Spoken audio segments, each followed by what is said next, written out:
बहुत समय पहले एक छोटे से गांव में गोपू नाम का लड़का अपने माता पिता के साथ रहता था।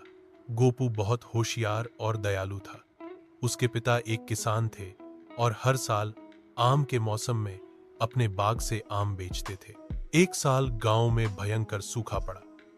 न खेतों में फसल हुई और न बाग में कोई फल आया। सब बहुत परेशान थे। एक रात गोपू खेत के पास से लौट रहा था, तभी उसे एक बूढ़े बाबा मिले जो बहुत थके हुए लग रहे थे। गोपू ने उन्हें पानी पिलाया और अपने घर ले गया।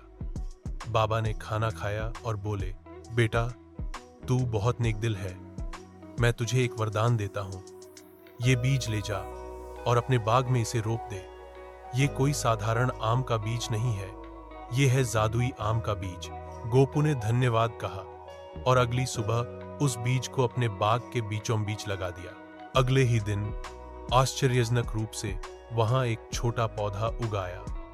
कुछ ही दिनों में वह एक बड़ा और हरा भरा पेड़ बन गया। सबसे चौंकाने वाली बात यह थी कि उस पर सुनहरे रंग के चमचमाते आम लगे हुए थे। जब गोपू ने एक आम थोड़ा और खाया तो उसे लगा जैसे उसकी सारी थकावट दूर हो गई हो। उसकी आंखों में चमक आ गई और वह बहुत ताकतवर महसूस करने लगा।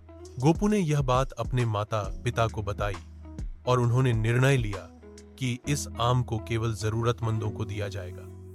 धीरे धीरे यह खबर पूरे गांव में फैल गई। जो भी गरीब, बीमार या कमजोर व्यक्ति उस आम को खाता, वह बिल्कुल ठीक हो जाता। लोग दूर दूर से जादुई आम खाने आते। लेकिन गोपू ने कभी इन आमों को बेचा नहीं।